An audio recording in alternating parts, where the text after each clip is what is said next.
Hola a todos, bienvenidos. Muchas gracias por estar aquí con nosotros, por acompañarnos a esta sesión.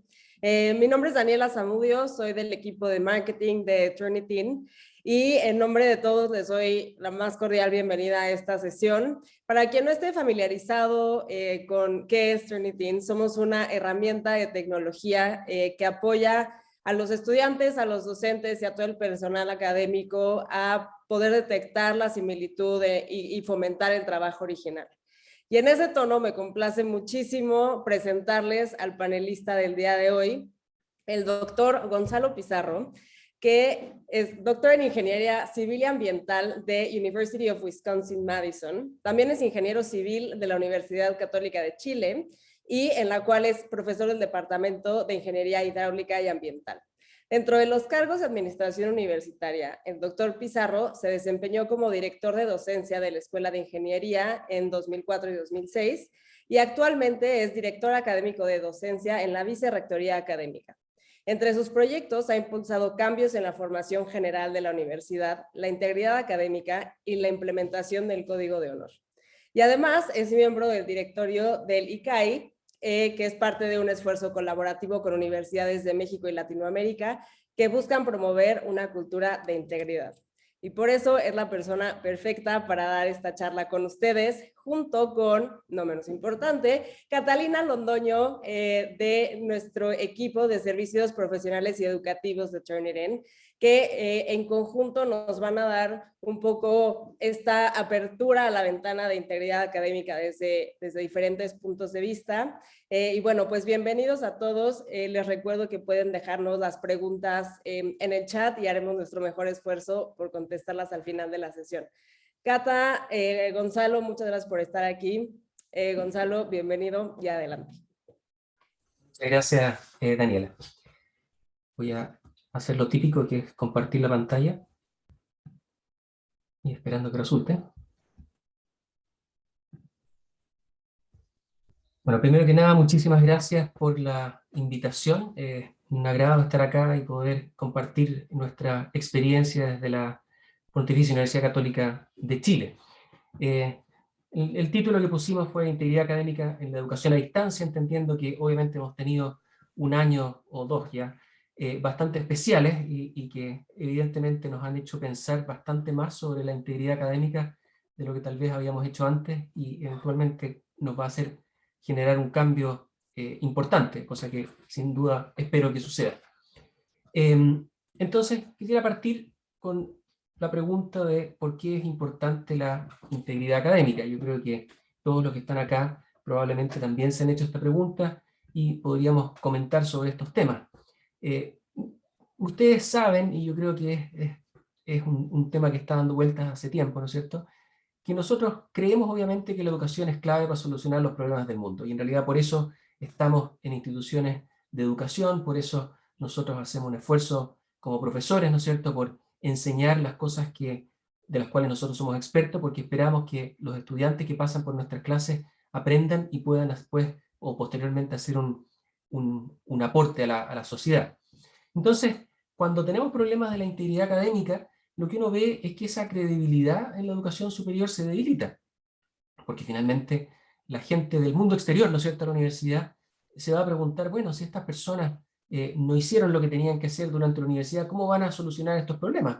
O, ¿qué significa tener un título o un grado académico de una universidad, si es que en realidad nadie confía en él?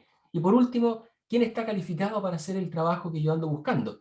Y claramente estas cosas se ven afectadas si es que las faltas a la integridad académica son importantes, y obviamente la comunidad empieza a sentir esa desconfianza. Cuando uno ve esto en el tiempo, ¿no es cierto?, y yo diría que por eso están mencionados como factores de riesgo, obviamente la universidad y la educación superior ha cambiado en los últimos años, y la situación o la competitividad en la educación superior ha aumentado mucho. Entonces tenemos estudiantes que tienen que, para todos los efectos prácticos, competir muchas veces, por lo menos es el caso en Chile, por entrar a la educación superior, con muchas más presiones de recursos. Por ejemplo, cuando hay becas asociadas, por ejemplo, a sus estudios, es evidente que estos estudiantes tienen otro tipo de presiones que tal vez en otras condiciones no hubieran sentido. Entonces, la falta de la integridad académica también pueden producirse por esas situaciones. Entonces, nuevamente, creo que tenemos que pensar en cómo desde las instituciones de educación superior nos vamos a preocupar de esta situación, ¿no es cierto? Y preocuparnos de que esta integridad académica o la falta de la integridad académica no socaven los valores que nosotros tenemos en nuestras instituciones. Y lo otro, y creo que siempre es importante recordar para qué estamos, ¿no es cierto?, que nosotros estamos acá porque estamos en la formación de personas, ¿no es cierto? El tema de integridad académica no es solamente un tema asociado a faltas, a reglamentos, a cosas que se deben o no se deben hacer, están fundamentalmente asociados a la formación de personas. De hecho, es tan importante que está demostrado que esta deshonestidad en la universidad no termina ahí, sino que sigue en el trabajo profesional, y hay una alta correlación entre esa deshonestidad en la universidad con esta deshonestidad en el mundo profesional posteriormente. Y otra cosa que es interesante es ver que universidades que tienen código de honor tienen menos falta de integridad académica. Es decir, de alguna manera, el hablar de este tema, el generar algún nivel de conciencia, también hace que los estudiantes piensen más, reflexionen y lo hagan o no hagan esta falta. Nosotros en la Universidad Católica decidimos tomarlo como un compromiso institucional a nivel del proyecto educativo, de manera que fuera un lineamiento que es transversal a toda la universidad y de esa forma desarrollar una cultura asociada al comportamiento honesto o a la integridad académica. Entonces, esto es solamente para mostrarles, digamos, no necesitan ver con gran detalle, pero este es nuestro perfil del egresado de la universidad, donde todos los puntos tienen un área, digamos, que es importante para la universidad, pero el tercero claramente se dijo discernir sobre las implicancias éticas de sus decisiones y actuar con integridad. Entonces hay un llamado que no es solamente a través de cursos individuales o actividades particulares de la universidad, sino que es un llamado a todos los profesores, a todos los cursos, que haya una preocupación en esta dirección. Entonces, ¿cómo lo hemos abordado en la universidad? Como decía Daniel al comienzo, en esta como reseña mía, una de las primeras cosas que me tocó al llegar a la Dirección Académica de Docencia en la Vicerrectoría Académica fue trabajar en la instalación de un código de honor para la universidad, ¿no? Y en este sentido creo que fue un hito importante porque nos abrió la puerta hacia poder hablar de la integridad académica de manera más amplia. El código de honor es un código de honor bien amplio que está, de hecho, aplicado a toda la comunidad universitaria, esto no solamente para estudiantes, para profesores, profesionales, administrativos de la universidad, y hay un compromiso con el respeto y el trabajo honesto, digamos, en general, dentro de la universidad. Entonces, como les decía, esto partió con ese hito inicial el 2016, llevamos varios años trabajando en esto, y a partir de eso tomamos la decisión de generar una política de integridad académica para la universidad, en un trabajo que fue muy colaborativo. Trabajamos en varias comisiones donde se invitó a profesores, a profesionales de la universidad, a estudiantes, a colaborativamente generar esta política de integridad académica que fue aprobada el año pasado, en la mitad de la pandemia, en octubre, y que ahora está en proceso de implementación en términos de las acciones asociadas a esta política. La política, en el fondo, da directrices para toda la universidad, también transversales, y son lineamientos en el ámbito de la integridad académica y fundamentalmente nos invita a trabajar en la construcción de una cultura de integridad académica y basado en ciertos valores, que en realidad, si ustedes han escuchado hablar del ICAI, ¿no es cierto?, estamos tomando la mayoría de ellos de ahí, nosotros agregamos uno adicional, digamos, como característica propia, que dijimos son honestidad, veracidad, confianza, justicia, respeto y responsabilidad. Y la otra parte que creo yo que es interesante, sobre todo para nuestra cultura, es que se aborda desde un foco y un énfasis formativo, ¿no? Nosotros ya teníamos reglamentos que decían lo que había que hacer o cómo sancionar faltas a la integridad académica, pero lo que se está agregando en esta política es un énfasis formativo, es decir, cómo además de las sanciones nosotros también podemos trabajar en enseñarle a los estudiantes a partir de sus faltas a la integridad académica y hacerlos reflexionar para, obviamente, actuar de manera íntegra y hacerlo así el resto de su vida. Definimos en la política tres grandes líneas de acción. La primera tiene que ver con lineamientos formativos, el desarrollo de estrategias formativas, que nosotros esperamos ir introduciendo en los currículos de la universidad. Es decir, esto que les decía al principio, que es un atributo del perfil del egresado que es transversal a la universidad, eso cómo lo traducimos dentro del currículo. Es decir, qué cursos pueden hacerse cargo, de qué manera, de qué características, cuáles son las competencias que uno quisiera desarrollar, y eso introducirlo a nivel curricular. La segunda línea de acción tiene que ver con la gestión comunicacional, y el objetivo es sensibilizar sobre la importancia de la integridad académica en los procesos formativos. Y de esa forma hacer ver no solamente a los estudiantes, pero también a profesores, profesionales y administrativos de la universidad la importancia de la integridad académica y el actuar ético en este contexto. Y por último, tenemos la tercera línea de acción, que es la gestión de faltas, y eso significa cómo actuar frente a una falta a la integridad académica, pero con este foco o énfasis en la formación. Y en esas tres líneas estamos trabajando actualmente. La idea de comprender, diría yo, y yo creo que ahí es donde hay un énfasis grande acá, y eso, por eso la parte de la gestión comunicacional, lo tenemos como clave para colaborar en la construcción de esta cultura de integridad académica.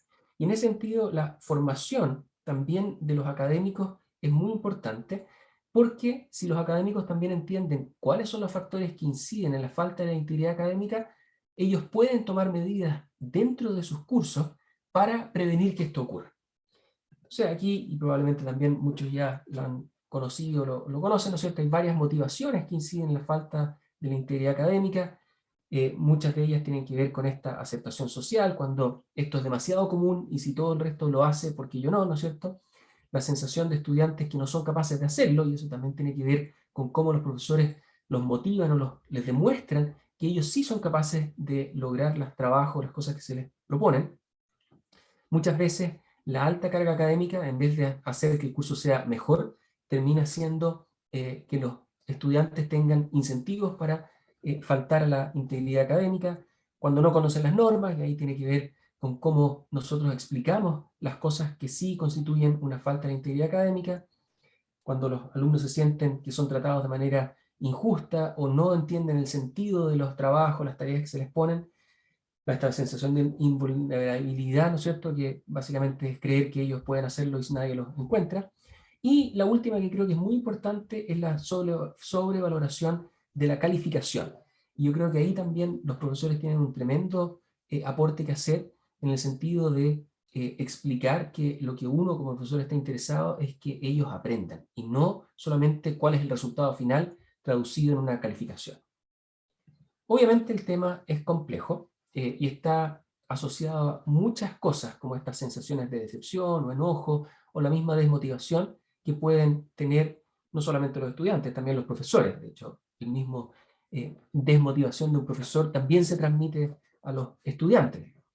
Entonces, al final lo que uno ve es que, y esto es trabajo de Trisha Bertram-Galland, es que las buenas prácticas docentes tienen una muy buena resultado con la integridad académica. O sea, profesores buenos, profesores que hacen buenas clases, que motivan, que son capaces de explicar por qué están enseñando, tienen como resultado alumnos mucho más comprometidos y que tienen mucho menos faltas a la integridad académica. Entonces, y eso me parece importante, porque no son trabajos completamente dispares, sino que uno, haciendo mejores profesores, también trabaja la integridad académica. Bueno, como decíamos, es un fenómeno complejo y no hay una fórmula secreta, así es que hay que trabajar y hay que tratar distintas formas. Yo creo que no hay una única forma de hacerlo. Entonces, como objetivo, lo que uno quiere es reducir las tasas de deshonestidad y educar, mantenerse educando constantemente para hacer también que toda la comunidad universitaria entienda que lo que nosotros queremos es el aprendizaje. Eso es lo que nos mueve, eso es lo que nos motiva. Entonces, algunas cosas prácticas de instalación de la cultura de integridad académica. Obviamente necesitamos el compromiso y apoyo de todos sus miembros, y en ese sentido, que las máximas autoridades de la universidad muestren ese compromiso es clave, porque si no, los profesores o todos los demás se van a sentir que están haciendo un esfuerzo que nadie valora. Entonces, partir por la cabeza de la universidad es sumamente importante. Lo otro es tener estas estrategias interconectadas, es decir, cómo relacionamos el tema de la integridad académica con otras cosas que suceden, como les decía recién, con esto de ser buen profesor o tener una buena docencia. Es muy importante, y esto se ve en toda la literatura en este tema, tener criterios comunes que se transmitan en términos de una visión compartida. Y por eso es que es importante tener estas políticas de integridad académica que lo que hacen es mostrar que hay una visión común de la universidad con respecto a esto y no que un profesor o una unidad académica piensa de esta forma, la otra piensa de una forma completamente distinta frente a los mismos casos. Después, el tema de la integridad académica como un modelo de formación centrado en el aprendizaje, ya lo he comentado bastante, ¿no es cierto? Básicamente queremos educar e involucrar. Eso, hacia ahí tenemos que apuntar.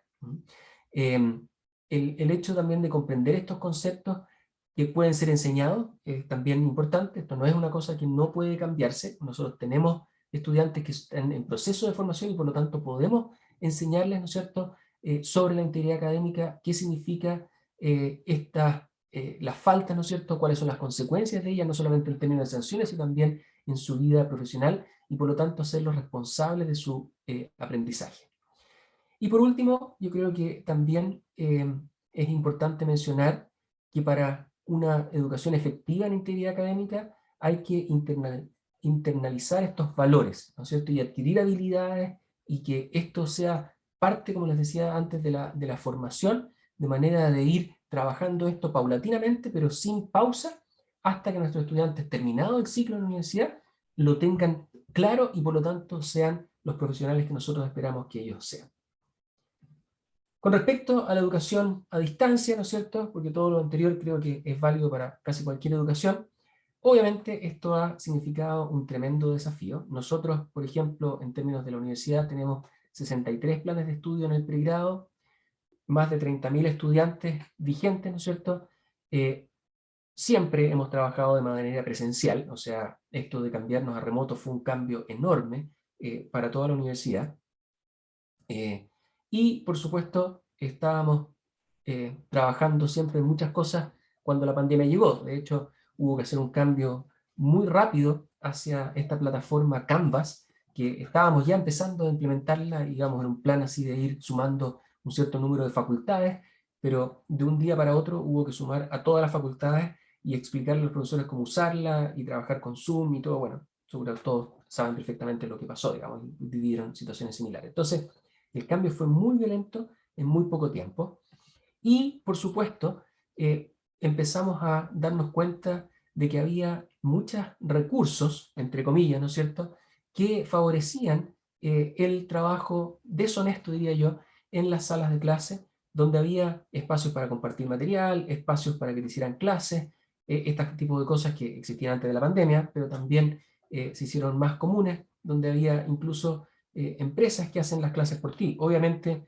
búsquedas en Google o Instagram mostró en Chile que estaba lleno de lugares que ofrecían por dinero, ¿no es cierto?, hacer los trabajos, hacer las tareas, hacer prácticamente todo en esas cosas.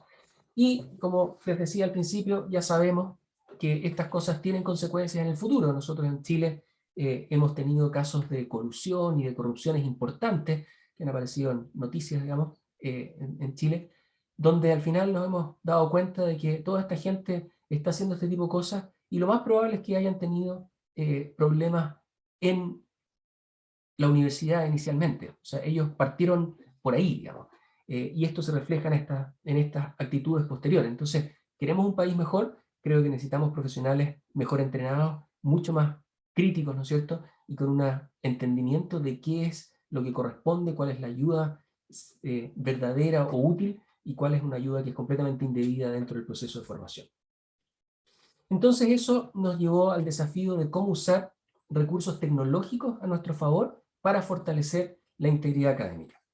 Una de las primeras cosas que hicimos fue generar recomendaciones para estudiantes, ¿ah? Y ahí trabajamos con un centro de apoyo al rendimiento académico que está en la universidad, junto con nosotros como desde la Vicerrectoría Académica, en generar recomendaciones para fortalecer la práctica académica íntegra de los estudiantes, y que son consejos muy complejos, digamos, pero que en el fondo apuntan a que los estudiantes se den cuenta de cuáles son las cosas que ellos debieran tener cuidado para poder hacerlo de esa forma. Como por ejemplo, bueno, obviamente trabajar con honestidad, pero la organización en el trabajo, cómo manejar la forma de aprender, cómo entenderse ellos mismos, cómo manejar su ansiedad y cómo comunicarse, en el sentido sobre todo de comunicar cuando ellos tienen problemas y explicar antes a su profesor, por ejemplo, que están con alguna dificultad y poder conseguir, por ejemplo, más plazos si fuera necesario, cosas por el estilo, pero no caer en recurrir a estas ayudas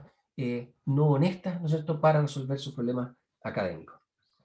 También generamos, ya que estábamos trabajando toda la universidad en Canvas, un módulo de integridad académica para Canvas. Es un módulo que está en el Commons, en la parte pública de Canvas, que se puede agregar a cualquier curso y que básicamente tiene información general sobre integridad académica y con un espacio de discusión, material de apoyo y un compromiso con la integridad académica que los estudiantes realizan dentro de este mismo módulo, de manera de que hagamos más patente la importancia de la integridad académica siempre.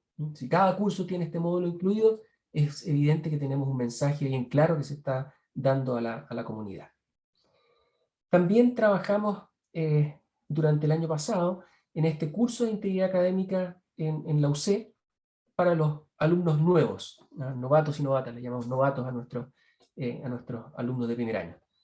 Este es un curso introductorio sobre integridad académica, está en formato 100% online, es autoinstruccional y asincrónico.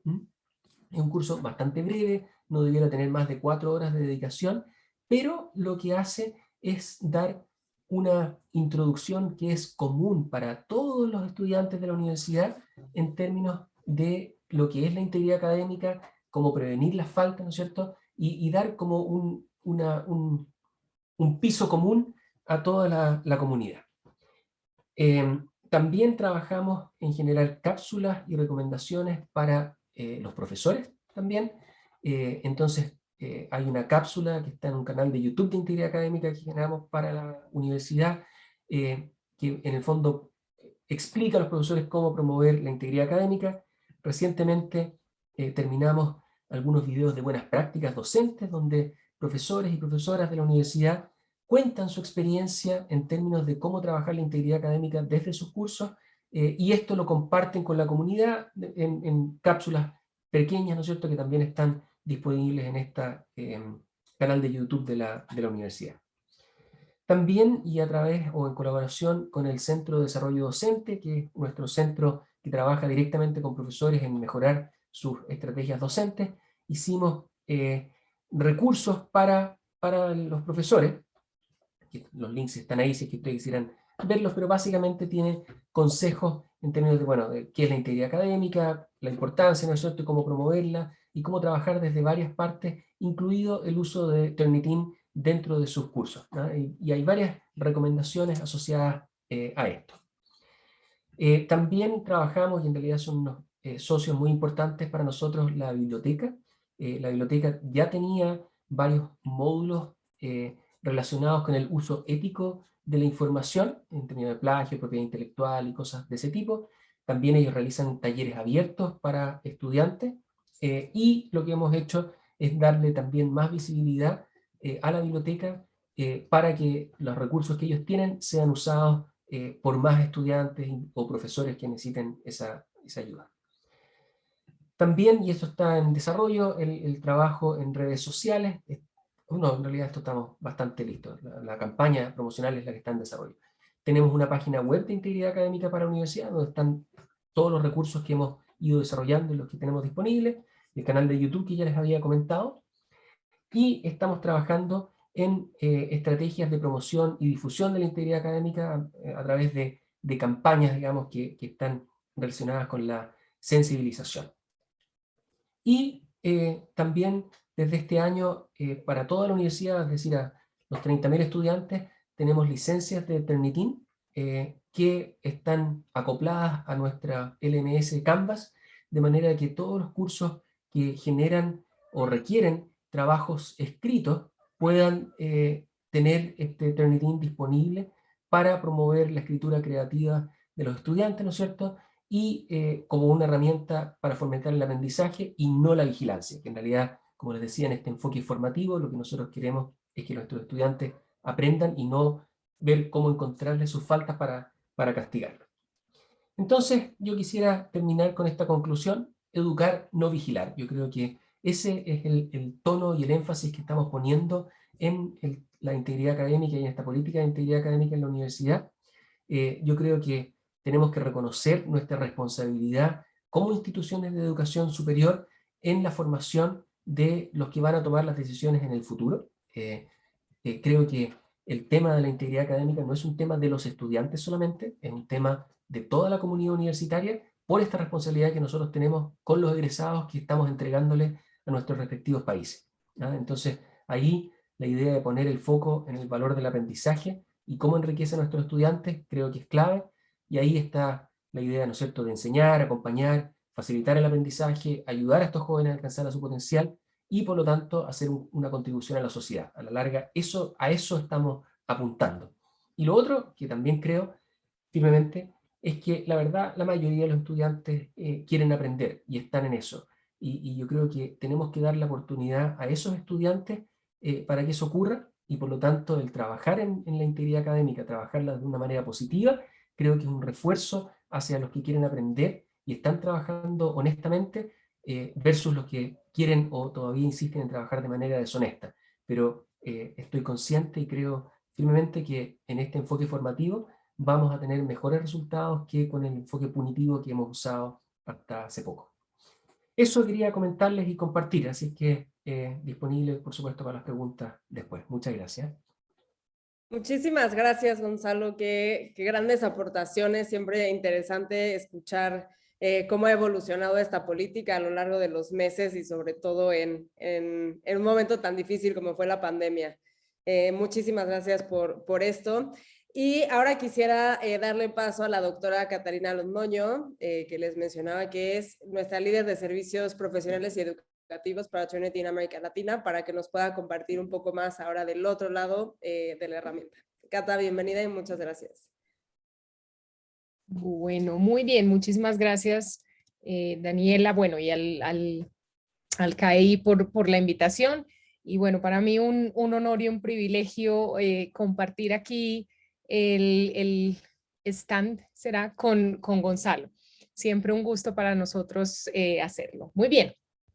Lo que les quería decir muy rápidamente, quisiéramos tener un espacio importante para las preguntas, aprovechar que tenemos a Gonzalo aquí con nosotros contándonos una experiencia, pero justamente nosotros hemos sido testigos, hemos acompañado en muchos casos a instituciones de toda América Latina en este proceso de crear, de idear, de implementar, de llevar a cabo una política de integridad académica.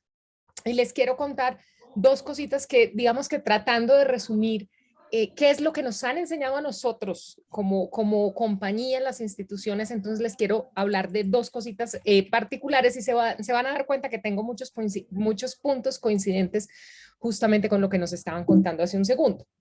Entonces, lo primero, y siempre me gusta como tenerlo de base, es el asunto de porque es que esto es que no, como que no perdamos de vista por qué el asunto de la integridad académica es importante.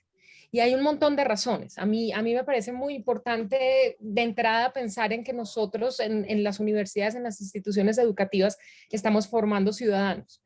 Y justo esa idea de esto es lo que le estamos entregando a la sociedad en unos países con unos problemas de ética complejos como los nuestros, pues esa sería la principal, digamos que la principal razón para perseguir esta idea de integridad en las instituciones. Pero aquí hay una idea que me parece muy interesante y en estos tiempos difíciles de pandemia donde hemos necesitado tanto la investigación y finalmente estamos saliendo gracias a ella. Y a mí me parece importante pensar que la integridad académica es crucial cuando se considera la sostenibilidad de la investigación en largo plazo. Esos, digamos que son los dos elementos que me parece que son importantes y que no podemos perder de vista. No es tener políticas por tener políticas o por seguir la moda, es tener políticas por lo importante, lo crucial y lo relevante de mantener esta idea de integridad académica en las instituciones. Entonces, primer mensaje, como primera enseñanza que nos han dejado a nosotros las instituciones y que vemos que es absolutamente indispensable para tener estas políticas de integridad académica, es a quién le corresponde. Eso es una tarea de quién. Porque es que es muy fácil decir, bueno, es que estamos enseñándole a los estudiantes integridad académica y nosotros somos absolutamente convencidos de que la integridad se aprende y se enseña, pero no es solamente una responsabilidad de los estudiantes. O sea, ¿a quién le corresponde? ¿Quiénes son los responsables de estas políticas? Y yo quiero pensar, y esto es lo que hemos visto que pasa en las instituciones, es que hay como 3 jugadores aquí. La institución como tal, los profesores y los estudiantes. Entonces, ¿a qué me refiero con esa base indispensable que es la institución? Ese ámbito institucional, ¿cómo así que la institución como institución es responsable? Por supuesto. La institución es la responsable de la política, finalmente. Y miren que esto no es un proceso de un día. Y es un proceso obviamente que involucra a la comunidad completa, pero un proceso bien llevado como el que están haciendo y que no se acaba, pues como el de la Universidad Católica de Chile, requiere que haya participación, pero definitivamente requiere que la universidad se monte en esta idea, en el bus de la integridad.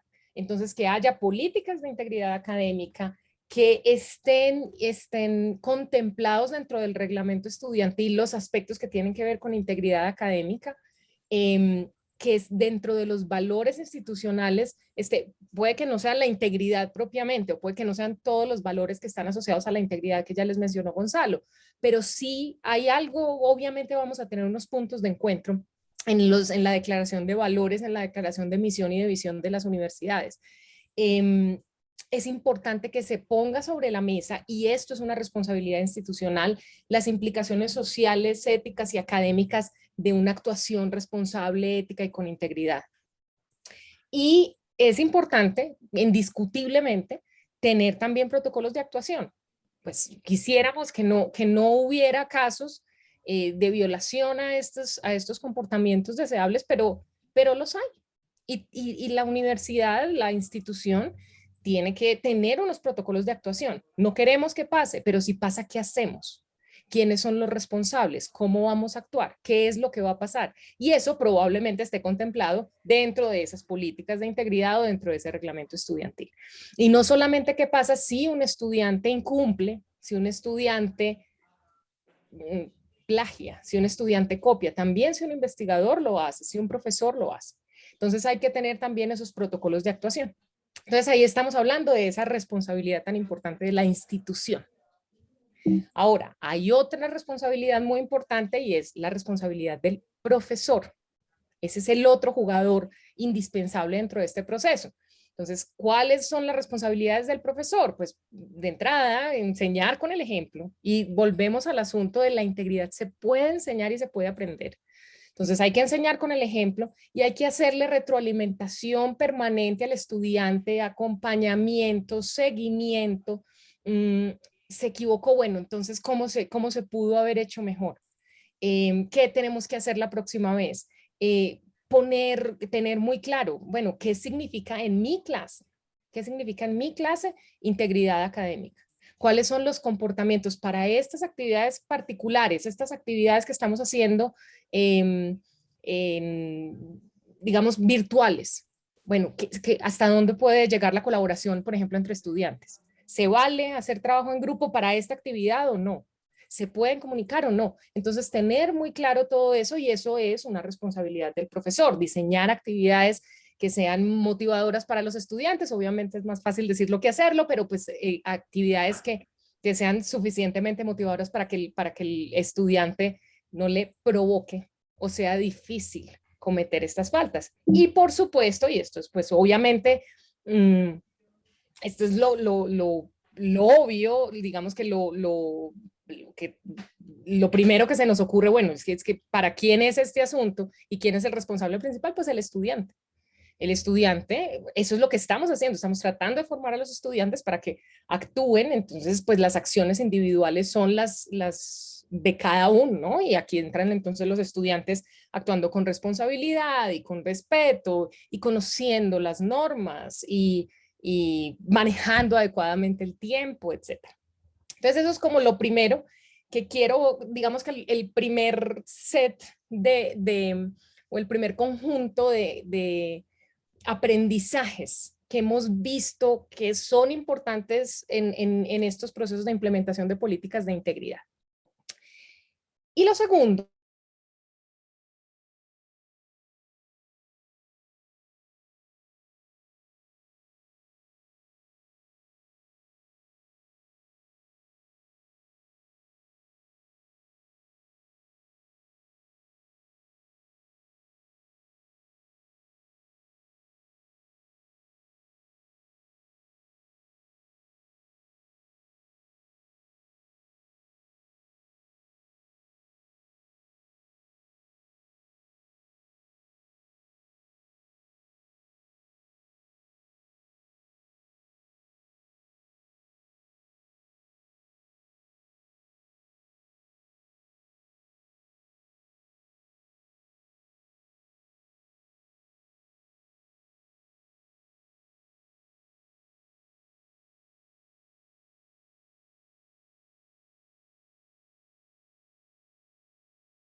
Hola, un segundito, tuvimos una falla técnica con Catalina, estará de regreso en un minutito. Gracias por su paciencia.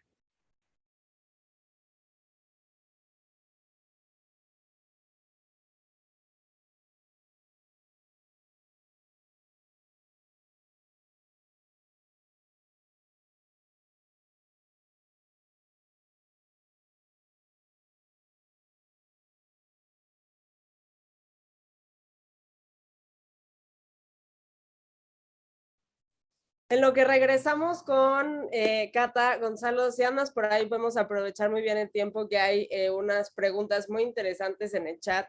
Entonces, para matar dos pájaros de un tiro, te preguntan, ¿qué estrategias implementan para hacer seguimiento y evaluar los resultados de impacto?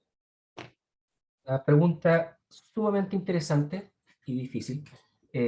Parte de lo que estamos haciendo, porque como les decía, estamos en implementación de esta política, consiste en desarrollar estos sistemas de medición de los impactos. Una de las primeras cosas que vamos a hacer es usar una encuesta que está desarrollada, o sea, desarrolló el ICAI hace tiempo, y que se hizo una como actualización recientemente, y estamos en proceso de traducción al español. Entonces, estamos esperando que esté traducida para pasar esta encuesta, que es una encuesta que se hace a estudiantes y a profesores con respecto a su percepción sobre la integridad académica. Entonces, estamos viendo esto como una forma de hacer una medición de un T igual a 0, ¿cierto? Y ver si estas cosas cambian a medida que cambia el tiempo.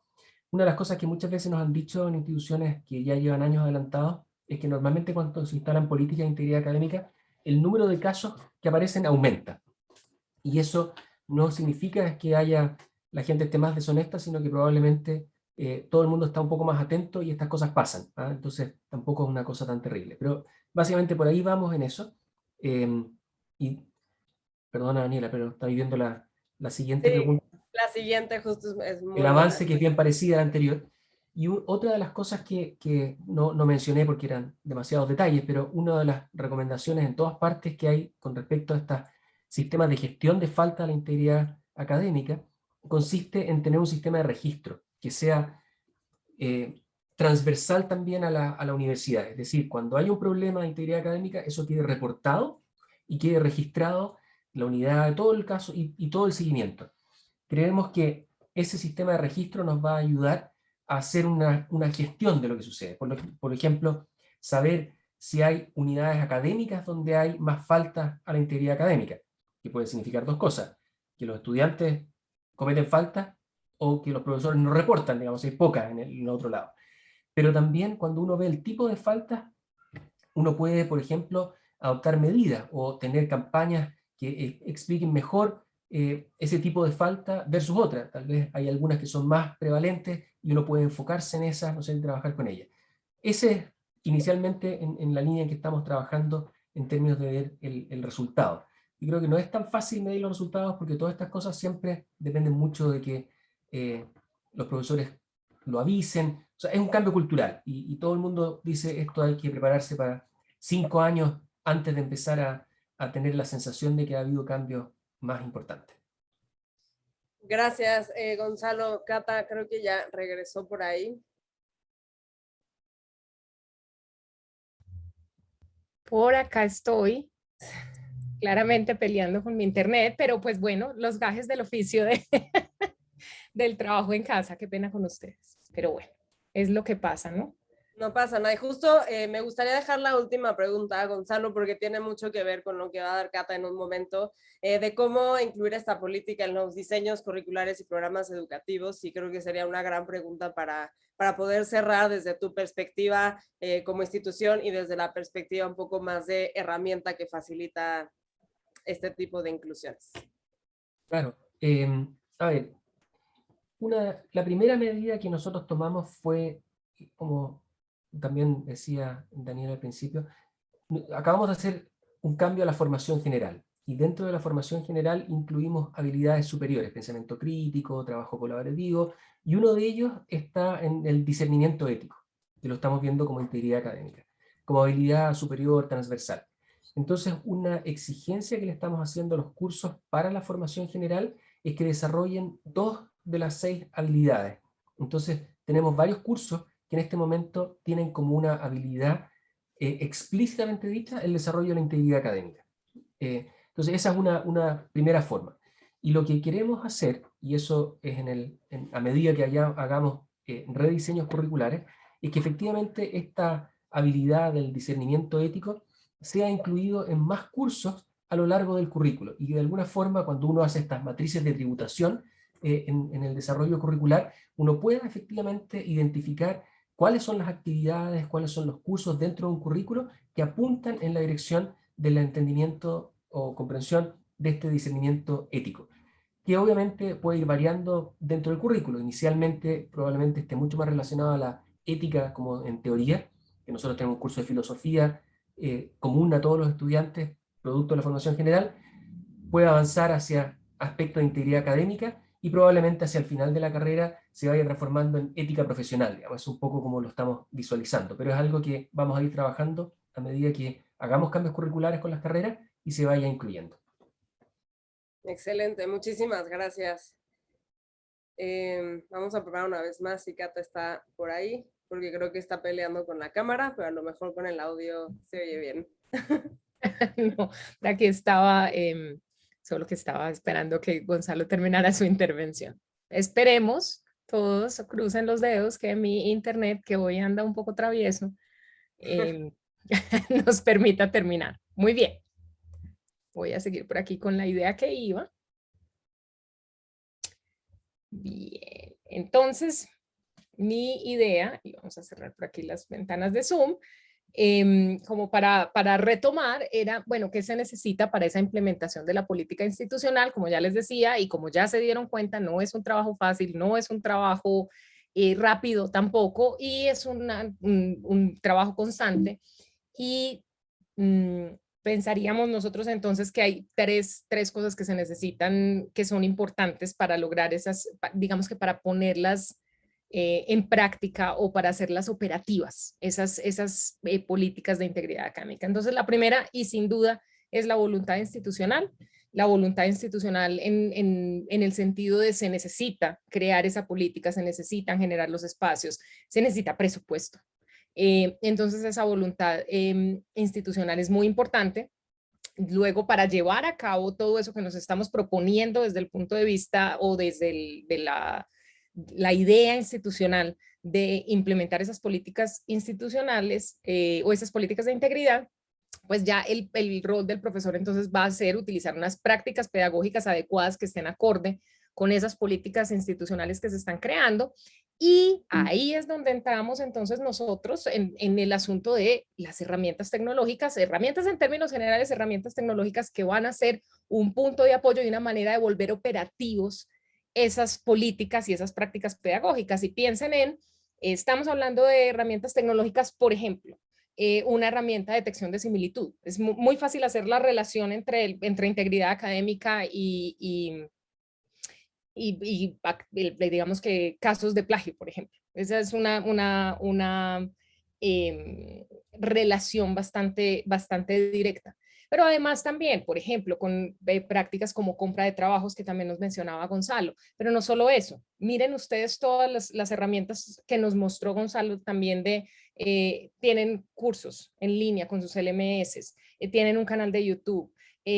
Hay un montón de herramientas que están apoyando esas políticas de integridad y las están volviendo operativas. Ok, vamos a pasar de la idea, del concepto, al papel. Vamos a plasmar esas políticas de integridad académica en el papel, pero luego las vamos a volver efectivamente acciones, y esas acciones se van a volver acciones a través de herramientas tecnológicas, que es las que nos van a, digamos que se van a volver el medio para que esto suceda. Entonces esas tres cosas juntas son las que nos van a volver esa integridad académica una vivencia permanente dentro de la institución. Entonces esas son como las dos separaditas, las dos, como esos dos aprendizajes que nosotros hemos visto de ver los procesos completos, unos procesos avanzados como en la Universidad de Chile. Hay otros procesos que están comenzando, unos procesos que han tenido más dificultades, pero importante que tengan en cuenta que son todos esos actores y todos estos elementos en conjunción los que van a permitir que haya una política de integridad académica efectiva en una institución educativa. ¿Y por qué es importante? De nuevo, porque estamos entregando a esos ciudadanos responsables y éticos que necesitamos tanto en nuestras sociedades, porque estamos garantizando también esa sostenibilidad de la investigación en el largo plazo. Y ahí, esas eran mis dos ideitas que les quería compartir. Entonces, bueno, muchísimas gracias y de nuevo mil disculpas por mis inconvenientes técnicos. No, muchísimas gracias, Cata. Es parte de nuestra nueva realidad. ¿Tienen alguna otra pregunta? Gonzalo, una última anotación que te gustaría hacer acerca de lo que te han preguntado, etcétera? Sí, tal vez a propósito como de que lo que dicen acá cuando los equipos están saturados, yo creo que eso es como obvio. Yo lo que creo en esto es que, o sea, es cierto que son más cosas que hacer, pero como les decían al principio durante la presentación, muchas de estas tienen que ver con un asunto como de actitud y es cultura. Entonces, no es una cosa adicional solamente. Y creo que si uno cambia la cultura, y tal vez eso tiene más que ver con el trabajo de las unidades más bien centrales, que tienen que hacer estas campañas, que generan conciencia, no estoy seguro si es mucho trabajo adicional de parte de los profesores, más que, por ejemplo, hacer buenas clases, que en realidad, en principio, debiera ser lo que igual deberían estar haciendo. Pero mi impresión es que este tema de integridad académica muchas veces queda escondido porque nadie lo habla. ¿Ah? En el fondo, están los reglamentos y se supone que todo el mundo los lee o algo así, y no pasa más. ¿Ah? Y como decía Catalina, en esta pirámide que me pareció súper interesante precisamente porque es eso. O sea, si hay un convencimiento desde las autoridades de la universidad, institucionalmente, que este es un tema importante, se convierte inmediatamente en algo que uno tiene que estar hablando de. ¿No? Entonces, típicamente una universidad puede tener no sé, la excelencia académica. ¿No? Eso es muy importante, no sé. Y eso está puesto en todas partes y todo el mundo está preocupado de la excelencia académica. Bueno, la integridad académica también deberá estar dentro del contexto de la excelencia. Si eso se transforma en cultura, es algo que se habla, vamos a tener una comunidad que está reflexionando más. Y si tenemos una comunidad que reflexiona más, probablemente va a pensar mejor antes de cometer estas faltas. Y si también desde el lado de los profesores hay un convencimiento de que lo que nos importa es el aprendizaje, y en vez de solamente pasar nuestra materia en el curso, les explicamos a los estudiantes por qué es importante que aprendan esto, cuál es el beneficio que les va a causar, cómo ellos van a aportar después, gracias a estos conocimientos, la conclusión de, en realidad, debiera trabajar honestamente, debiera ser como obvia. ¿Ah? Pero creo que hay que conversar más. Eso es lo que me da la sensación. Muchísimas gracias, Gonzalo. Y creo que para cerrar me gustaría, obviamente, preguntarles a los dos que como cualquier implementación de políticas o de sistemas que no existían antes o de esquemas que estamos tratando de romper o paradojas que hay que tirar, ¿qué tipo de retos han enfrentado en la implementación de esto en ambos sentidos? Porque Cata también ha sido estudiante activa o, bueno, usuaria activa de este tipo de herramientas y creo que es muy valioso que nos pudieran compartir qué retos o qué dificultades han encontrado desde personalmente hasta con su política, con los docentes, con estudiantes, etcétera.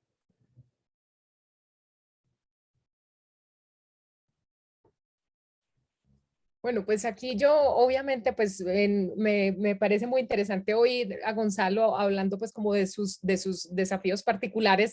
Lo mío, bueno, yo he visto desafíos en diferentes instituciones. Ahora, dicho eso, parte de esta síntesis que intenté hacer es justamente pensando en cuáles han sido los desafíos que he visto y cuáles son esos retos que yo he visto en esas implementaciones en otras instituciones. Entonces, cuando les hablo de se requiere voluntad institucional, por ejemplo, para poder implementar, es porque he notado que si no hay esa voluntad institucional se vuelve un reto y se vuelve una pared, ¿cierto? Que si tiene que haber esa voluntad, esa compromiso institucional con los valores, con ponerlos sobre la mesa, con hablar del tema y como les decía, con cosas como que se vuelve un poco pragmática mi comentario, pero también tener un presupuesto para hacer este tipo de cosas, ¿no? Por otro lado, otro reto muy importante es incorporar estas políticas en las prácticas pedagógicas, que implica una formación a los profesores, una colaboración entre los docentes, una participación de los equipos de desarrollo docente de las instituciones y demás. Y además, la implementación de herramientas tecnológicas para ayudarse a hacer esto es otro reto importante, porque no todo el mundo tiene facilidad para hacerlo, porque tienen un valor, pues un costo, pues. Porque, bueno, nos tocó aprender 1.000.000 de herramientas tecnológicas al mismo tiempo a la fuerza en esta coyuntura de la pandemia. Entonces, digamos que parte de esto que les estoy presentando es justamente pensando en cuáles han sido esos retos que he observado. Para mí como profesora, obviamente el reto era incorporarlo en mis prácticas pedagógicas, pero los retos que he observado en las instituciones que me han parecido como claves y que pasando esos retos es que como que empieza a evolucionar toda esa implementación. No sé, Gonzalo, ¿qué tienes para decir? Bueno, no mucho más de lo que dijiste tú, porque creo que coincido plenamente en lo tuyo. Tal vez lo único que yo agregaría es, es que al final hay un reto que está debajo de todo esto, que es la cultura institucional, ¿ah? Y que no necesariamente esa cultura ayuda a estos cambios en términos de este tipo de políticas que son a primera vista como relajadas, ¿ah? Porque uno dice, no, el aprendizaje, entonces uno tiene consecuencias que son, a veces hay muchas personas dentro de las instituciones que creen y opinan que la única manera de hacer cambiar las actitudes de los estudiantes es con castigos severos, ¿ah? Y eso en muchas partes está muy arraigado. Y creo que eso es un cambio importante porque eh, así como pensamos que podemos educar a los estudiantes para aprender, no sé, matemáticas o ingeniería en mi caso, también creo que debiéramos creer que nosotros también podemos educarlos en integridad y en honestidad. Y eso no se logra tal como no logro enseñarles ingeniería poniéndoles solamente unos en todos los trabajos que me entreguen, que más o menos sería el equivalente de la integridad. Tiene que tener una cierta graduación con un énfasis formativo. Y eso creo que es un concepto que, por lo menos a nivel de Chile, estamos muy acostumbrados a que el castigo es como la única forma de cambiar actitudes. Yo creo que hay un tema ahí que se puede trabajar bastante y que requiere, no sé si se llama gestión del cambio, digamos, pero algo por el estilo, ¿no? Que hay que ir convenciendo. Entonces, por eso lo que decía antes, creo que en estas cosas hay que tener paciencia, pero hay que tener el soporte institucional para tener esta política, tengamos suficiente acuerdo para creer que esta es la dirección correcta y avanzar tranquilamente, pero sin pausa, en esa dirección, y de aquí a unos 5 años creo que uno puede tener una cultura diferente dentro de una institución. Sin duda. Muchísimas, muchísimas gracias, Gonzalo, Catalina. Qué gran ponencia. Gracias a todos por acompañarnos. Les dejamos por ahí un correo en el chat si tuvieran más dudas. Tenemos muchos recursos acerca de integridad, además de los que ya les compartió Gonzalo durante la presentación. Muchos de ellos los hemos trabajado pues muy de la mano, entonces los invitamos a que si tienen cualquier duda de lo expuesto o quieren más información nos escriban por ahí. Muchísimas gracias nuevamente Gonzalo y Cata por estar aquí con nosotros y gracias a todos ustedes por acompañarnos.